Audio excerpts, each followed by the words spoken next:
Avec plus de 40 ans d'expérience, le groupe Fous est une référence du marché de l'éco-construction, d'aménagement durable et de promotion immobilière. Précurseur en matière de bâtiments basse consommation, le groupe Fous porte aujourd'hui de nombreux projets d'éco-quartiers dans plusieurs villes de France. Des projets d'avenir menés en étroite collaboration avec les collectivités ainsi qu'avec l'ensemble des équipes et compétences du groupe Fous. Une implication sur mesure pour vous accompagner au plus près durant toutes les étapes de la réalisation de votre projet. Social, économie, environnement, au cœur des enjeux de nos villes, les écoquartiers s'inscrivent dans une logique de développement durable. Un avenir ambitieux, un aménagement urbain harmonieux, l'écoquartier constitue un outil idéal pour mettre en œuvre une politique de la ville respectueuse de l'homme et de son environnement. Au travers de ce film, de la découverte des projets en cours et de ces rencontres avec les bâtisseurs des écoquartiers du groupe Fous, nous vous proposons de découvrir ensemble le savoir-faire des constructeurs de l'avenir de nos villes. Le groupe, il a une particularité, c'est qu'on maîtrise tous les métiers. Parce qu'on est constructeur de maisons individuelles, on est promoteur, on est aménageur foncier, par le biais d'une société SAFIM, et on est administrateur de biens. On a toujours été, nous, dans le primo-accédant. Ça a toujours représenté au moins 85% de nos activités. Donc aujourd'hui, en s'intéressant aux écoquartiers, on va donner un produit fini. Et surtout, comme j'ai dit, c'est de l'accession sociale privée. Le but à atteindre étant de proposer sur le marché des mensualités à des primo-accédants qui correspondent à un loyer marché. Quand on dit écoquartier, ça veut dire qu'il faut qu'il s'insère aussi dans un environnement existant. Dans tous ces projets, on associe généralement avec nous un bailleur social dès le départ. Ce qui fait que la mixité dans le lotissement est déjà maîtrisée lors de sa création. Ça n'a pas été une partie facile, mais comme beaucoup de projets de toute façon, mais notamment Saint-Pierre-des-Corps, dans cette opération qui est une opération de requalification d'un cœur d'îlot. Ce n'est pas une opération qui a pignon sur rue, comme on peut dire. C'est traiter des fonciers qui sont à l'intérieur, en parcelle arrière, d'îlots donnant sur la rue. On est à 50 mètres du chantier. Nous sommes repartis de la trame habituelle de Saint-Pierre-des-Corps qui fait le charme de la ville, c'est-à-dire le jardin familial, avec le jardin potager, les plantes, les fleurs, la petite cabane au milieu, le puits et les circulations qui sont les rottes dans Saint-Pierre-des-Corps, qui sont des petites venelles qui font 1 mètre, 1 mètre 50 de large, qui circulent dans toute la ville. Il y a tout un réseau de rottes, on traverse la ville sans être sur les routes et en fait, nous avons repris ce thème-là que nous avons interprété de manière contemporaine dans l'opération. L'histoire marche bien, elle vit bien, elle a fait ses preuves, on ne va pas réinventer un mode de circulation et surtout qu'ils avaient inventé les déplacements doux et la communication avant nous, puisque ça existe depuis des années.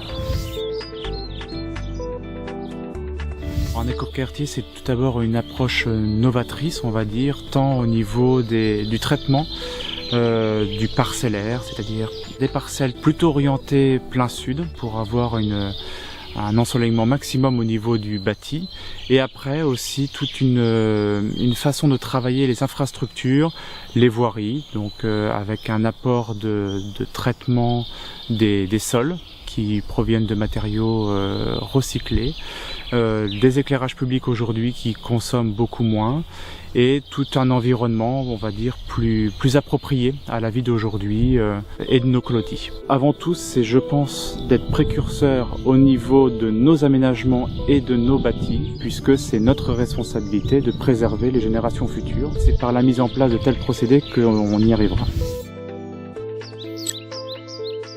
Ce quartier, c'est une greffe de ville. Tout est travaillé avec des voies importantes sur lesquelles on transmet après sur des voies secondaires et on crée en fait des îlots. On essaie de redonner une architecture, une configuration, si vous voulez, urbaine à un quartier qui aujourd'hui sont des champs labourés en fait. On a une démarche éco-quartier, une autre manière de vivre, par le fait qu'on récupère bien sûr l'ensemble des eaux pluviales, par le fait qu'on traite bien sûr l'ensemble des parcelles par la végétation, on va finir en fait l'ensemble de l'habitat par des corridors biologiques.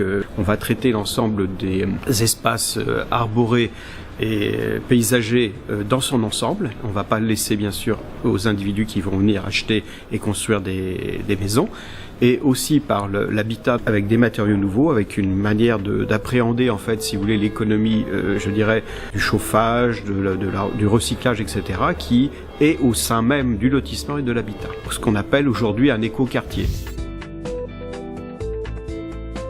Dans les écoquartiers, ce qui me semble intéressant, c'est toute la sensibilité qu'on arrive à en faire ressortir pour l'humain et puis derrière pour le vivant, animaux, faune, flore en fait. On travaille nous avec une approche qui est à la fois le respect de l'arbre au sens de ses besoins au niveau agronomique, donc le sol, climatique, voilà, est-ce qu'il va geler, est-ce qu'il va tenir au soleil, etc. Par rapport à l'entretien qu'on peut lui donner, parce que ça aussi c'est une donne importante économique dans le projet, et puis dernièrement par rapport au projet. Pour ce quartier, les problématiques, elles sont liées au sol parce qu'on a un terrain très argileux et calcaire, au climat parce qu'on est sur la fin du plateau Beauceron, donc du coup on se prend beaucoup le vent d'ouest entre autres, et puis les vents du nord qui arrivent aussi, donc on est vraiment en bout de plaine, donc c'est très balayé. Donc dans le paysagement du site, pour moi aussi, pour que les gens vivent bien, il a fallu prendre en compte ces considérations et pouvoir mettre des corridors biologiques, des alignements d'arbres, des éléments qui viennent structurer le paysage, structurer l'urbanisme, mais surtout qui est une réponse logique par rapport à la vie qui va s'y faire derrière. Protéger les gens du vent, ça me paraît juste essentiel. Donc c'est des éléments de composition importants. Et l'autre élément est peut-être un peu plus esthétique, mais c'est de pouvoir continuer à lire la plaine. On est sur la Beauce. Beaugency, vous avez d'un côté la Loire, paysage ligérien, que tout le monde connaît bien sûr, et puis un autre paysage qu'on connaît un peu moins, mais qui est le paysage Beauceron. Sa plaine, les grands ciels, les couchers de soleil, les choses très plates, ouvertes, avec des éléments qui viennent se greffer dessus. Et ça, c'est ce qu'on essaye de retrouver aussi dans la lecture du paysage qu'on va créer à l'intérieur des Capucines. C'est toutes ces choses-là que je propose, toujours, aux maîtres d'ouvrage et aux élus.